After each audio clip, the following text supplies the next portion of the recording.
Welcome everyone. Thank you for joining us today. I'm Theresa Marentette, CEO of the Windsor-Essex County Health Unit. I will start with our daily updates. We now have 6,258 confirmed cases of COVID-19 in Canada, and 1,324 cases are in Ontario. Chatham-Kent has 6 cases, and Sarnia-Lambton has reported 21 cases.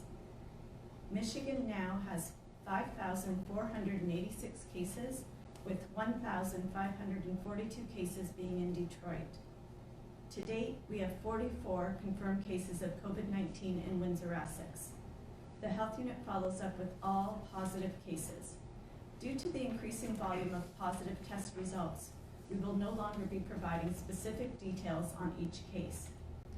60% of the cases are male, and nearly half of the cases thus far have been between the ages of 40 and 59. Overall, 862 individuals have been tested for COVID-19, with 492 tests pending. It is important to clarify that pending tests are potential positive cases. Those that are awaiting results are to remain in self-isolation.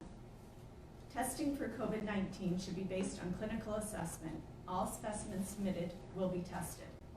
Where there are shortages of testing kits, the following groups will be prioritized for testing: symptomatic healthcare workers and staff who work in healthcare facilities, symptomatic residents and staff in long-term care facilities and retirement homes, hospitalized patients admitted with respiratory symptoms, symptomatic members of remote, isolated, rural, and/or Indigenous communities, and symptomatic travelers identified at a point of entry to Canada.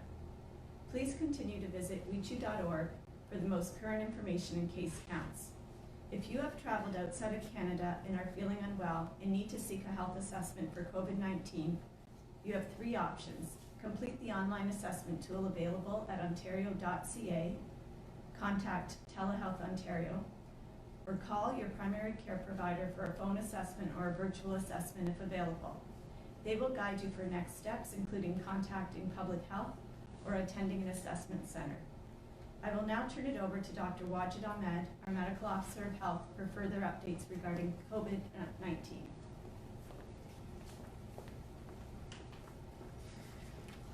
Good morning. Over the last few days, we have seen a significant increase in the positive cases in our community. We expected that increase because of our backlog of pending cases. Our staff worked diligently over the weekend and extended hours to follow up on all the positive cases in the community for case and contact management. At this stage, I'd like to reinforce the community that the likelihood of community transmission is very high, and people should do everything to maintain physical distancing, staying home when they're sick and going out only when it's needed. We are at a crucial time in our fight against COVID-19. All the measures that we are putting in place for more than 2 weeks now, and if followed properly, it should give us a signal that whether these measures are working or not. We cannot stop now. We must continue until we see the overall decline in new cases in our region, in our province, in our country. Yesterday, British Columbia cautiously reported that they feel that the aggressive measures on physical distancing appears to work for them.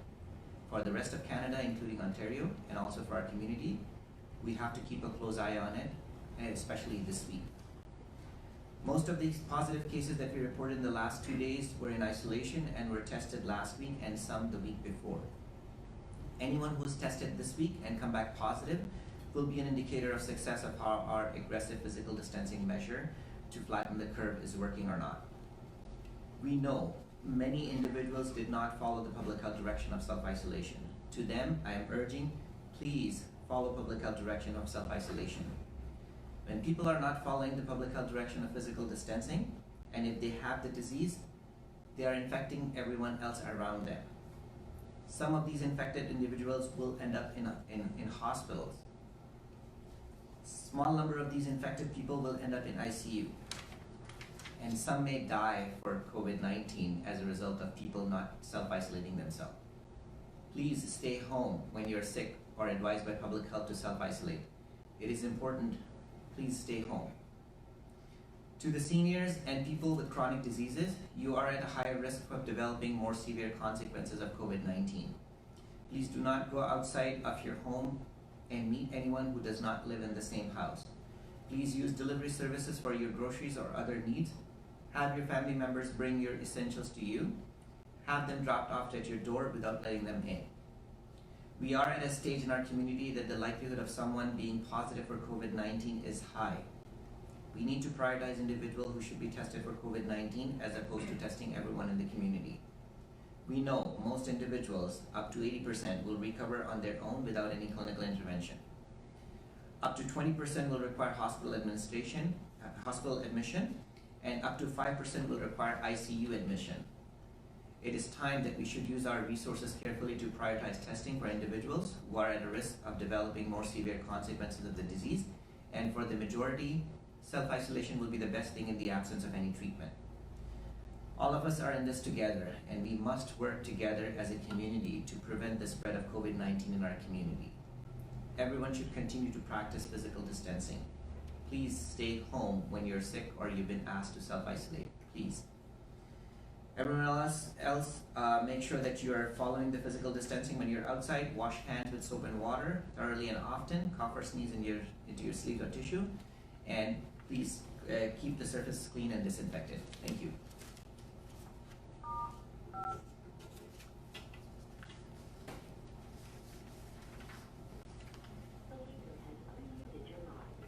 We'll now take questions from the media. We'll start with AMA 100.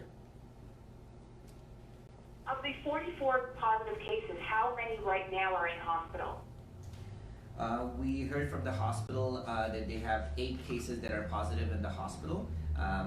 Overall, there were 10 cases, 2 were discharged home, 8 are currently in the hospital. And what about at Erie Shores and Leamington? I understand they have a couple of positive cases. Is that part of the 44? Some of the cases that are in Erie Shores, they are currently pending for lab results. And until they come back, they will continue to be in that suspected case. They're not included in the 44 cases to the best of our knowledge.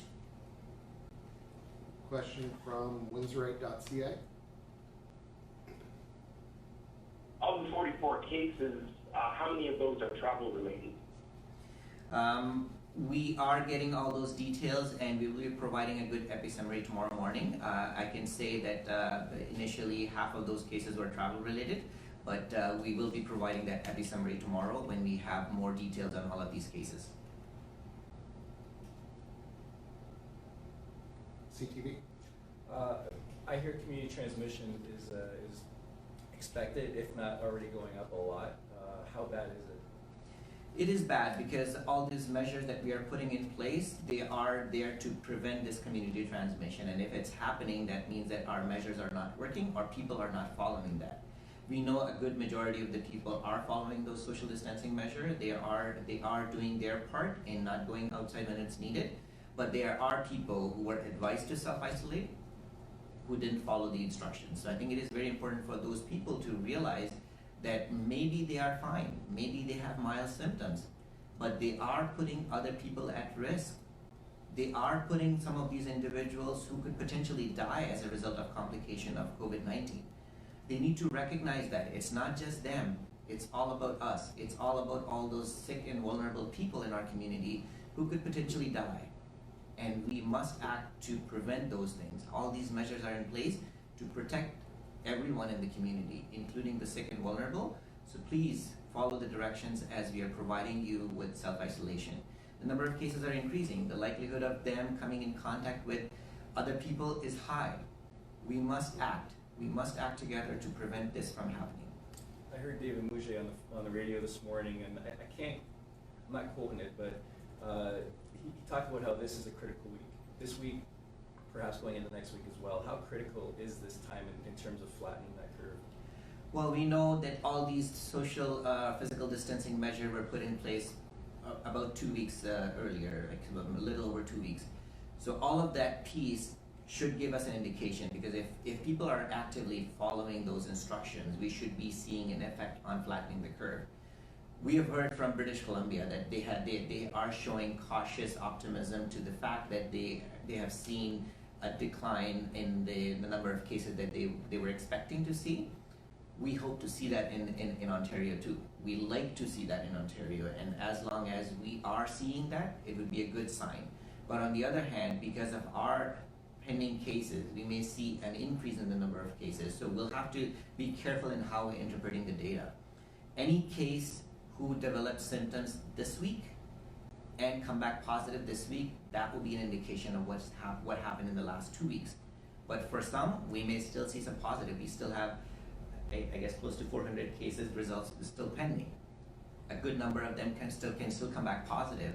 So that would still be an effect that happened a couple of weeks ago. So we just have to be careful in how we are interpreting the data. But absolutely, I think this week would show us where we are and what to expect in the coming weeks and months in Windsor-Essex and also in Ontario. Question from CBC. I didn't catch this when you said this earlier, but reiterate the largest age demographic among the 44 cases.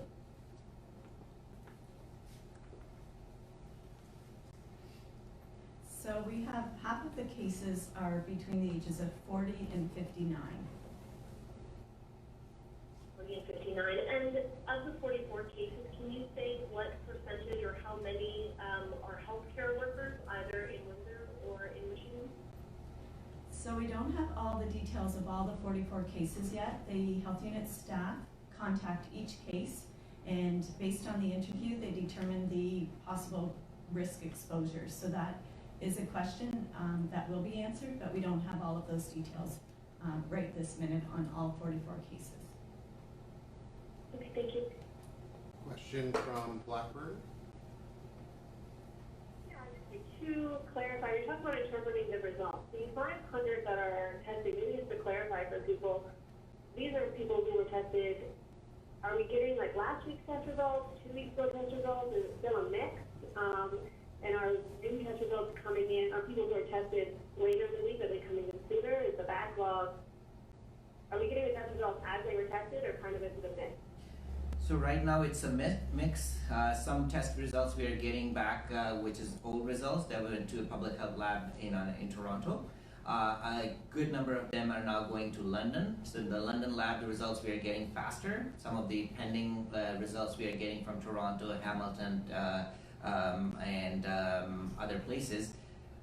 And that's why it is a mix right now, but we hope that once that backlog is cleared, we will be more up to date in terms of who's being tested right now and what their test results look like. And that will clarify for you if community transmission takes place, or if the measures that we've taken over the last 2 weeks are actually working? Yes, absolutely. So I think what happens this week with the new cases that develop symptoms and then are tested and come back positive this week, that will be an indication of what's happening in the community. And any questions from the Windsor Star? Dr. Ahmed, yesterday Windsor Leadership spoke about the reality of community transmission in the area. Is that something you agree with? You have to remind me what the exact comments are. The community transmission is a reality, so that happens. I think initial stage in any type of these pandemic, most of these cases are a result of a travel-related cases.